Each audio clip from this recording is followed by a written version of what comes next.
नमस्कार। हिंदी की कक्षा में आप सभी का स्वागत है। आज हम कक्षा 12वीं की फिराक गोरखपुरी की रुबाइयाँ पढ़ेंगे। बहुत पहले से उन कदमों की आहट जान लेते हैं, तुझे ये ज़िंदगी हम दूर से पहचान लेते हैं। फिराक गोरखपुरी। फिराक गोरखपुरी उर्दू फ़ारसी के महान शायर थे। उनका जन्म 28 अगस्त सन 1896 में उत्तर प्रदेश के गोरखपुर में हुआ था। उनका मूल नाम था रघुपति सहाय फिराक। उन्होंने रामकृष्ण की कहानियों से अपनी शिक्षा की शुरुआत की थी। बाद में अरबी, फारसी और अंग्रेजी में शिक्षा ग्रहण की। 1917 में वे डिप्टी कलेक्टर के पद पर चुने गए। फिर उन्होंने आंदोलन से प्रेरित होकर अपने पद से त्यागपत्र दे दिया। 1983 में अपनी महान शायरी संसार को सौंपकर ये स्वर्ग सिधार गई। इनकी जो रचनाएं हैं, गुले नगमा, बज़्म ज़िंदगी, रंगे शायरी, उर्दू गज़ल गोई, ये प्रमुख है। आज हम पढ़ेंगे इनकी रुबाइयाँ हैं फिराक गोरखपुरी की, जिनकी हम शब्दार्थ सहित व्याख्या आज करने वाले हैं। तो शुरू करते हैं। आंगन में लिए चांद के टुकड़े को खड़ी, हाथों पे झुलाती है उसे गोद भरी। रह रह के हवा में जो लौका देती है, गूंज उठती है खिलखिलाते बच्चे की हंसी।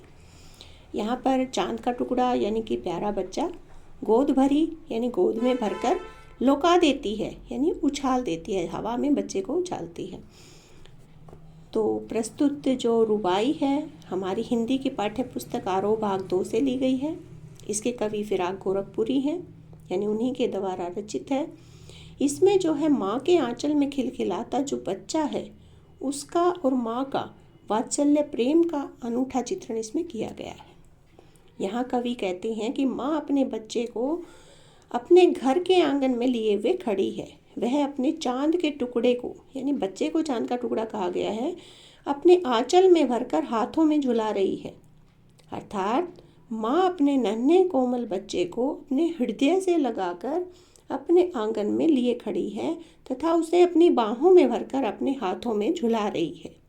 जैसे माँ अपने बच्चे को झुलाती है ना हाथों में, वैसे वो झुला रही है। माँ अपने बच्चे को देखकर इतनी प्रसन्नता से भरी हुई है कि वह बार बार अपने नन्हे बच्चे को हवा में उछालती है। माँ अपने बच्चे को जैसे ही हवा में उछालती है तो बच्चा खुश हो उठता है और उसकी जो खिलखिलाती हंसी है वो संपूर्ण वातावरण में गूंज उठती है। कवि का यहाँ कहने का अभिप्राय है कि अपनी माँ के हाथों में बच्चा खुश होकर खिलखिलाकर हंसने लगता है और उसकी हंसी सारे वातावरण को गुंजायमान कर देती है। ऐसा लगता है कि बच्चे की खिलखिलाती हंसी के साथ सारा वातावरण भी हंसने लगा हो।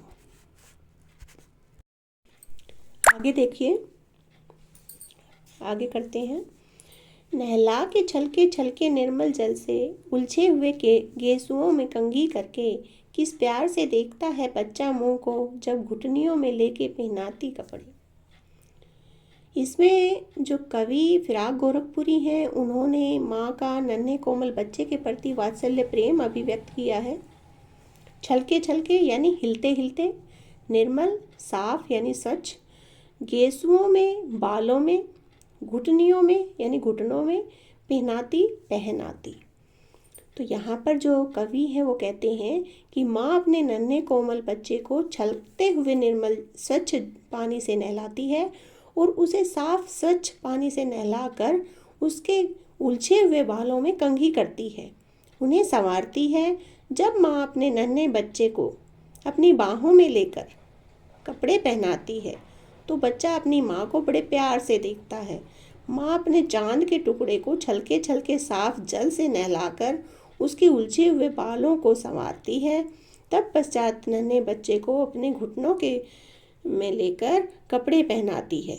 तो नन्हा जो कोमल बच्चा है वो माँ के चेहरे को बहुत ही प्यार से देखता रहता है। आगे है।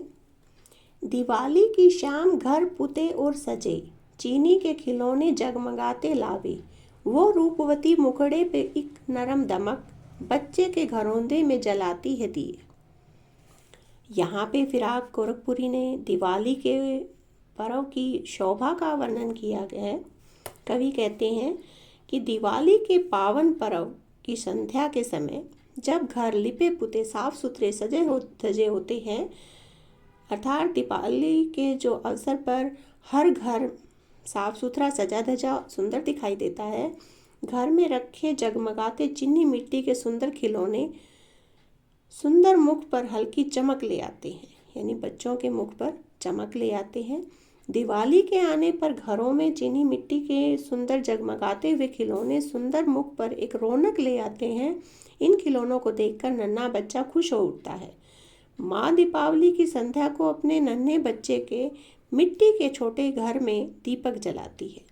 वह कोमल बच्चे का मिट्टी का घर भी दीपक की रोशनी से जगमगा उठता है। यानी कि यहाँ पर जो है छोटे बच्चे का वर्णन किया गया है कि छोटा बच्चा जो है दीपावली पर किस तरह से खुश हो जाता है चीनी मिट्टी के खिलौने देखकर और अपने छोटे से घर में जलते हुए दीपक को देखकर।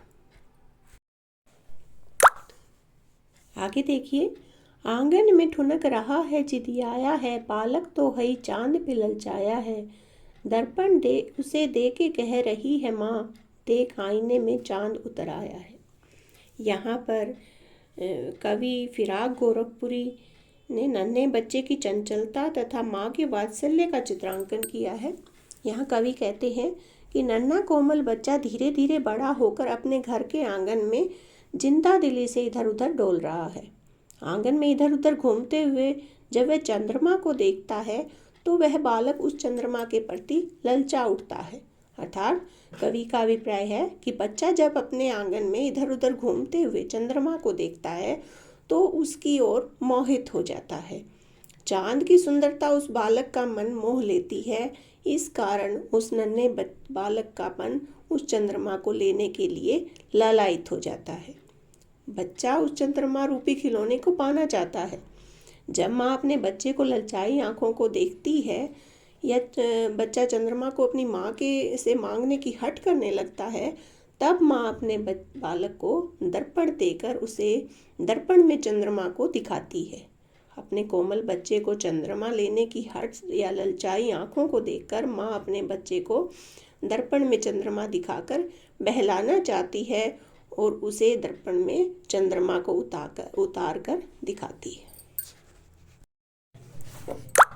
आगे देखिए, रक्षाबंधन की सुबह रस की पुतीली छाई है घटा गगन की हल्की हल्की, बिजली की तरह चमक रहे हैं लच्छे, भाई के है बांधती चमकती राखी।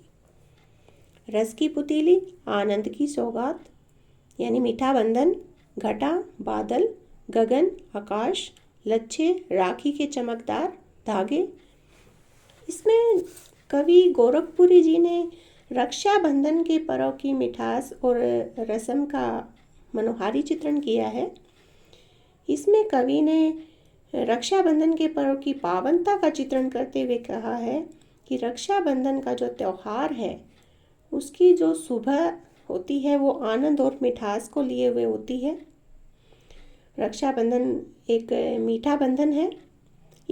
इसके जो सुबह है उसी सुबह में ही आनंद की अनुभूति होने लगती है।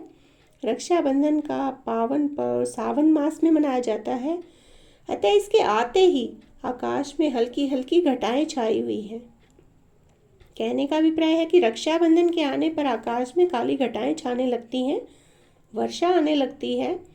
जिस प्रकार सावन में आकाश में छाए बादलों में बिजली चमकती है, उसी तरह रक्षाबंधन के कच्चे धागों में जो लच्छे लगे हुए होते हैं वो चमकते हैं, जिसे बहनें प्रेम स्वरूप अपने अपने भाइयों को इन चमकती लच्छेदार राखियों को बांधती हैं। रक्षाबंधन पर्व के अवसर पर राखी में लगे लच्छे बिजली की भांति चमकते हैं और इन्हीं चमकती राखियों को बहनें जो है अपने भाइयों की कलाइयों पर लंबी उम्र की दुआ देते हुए बांधती हैं।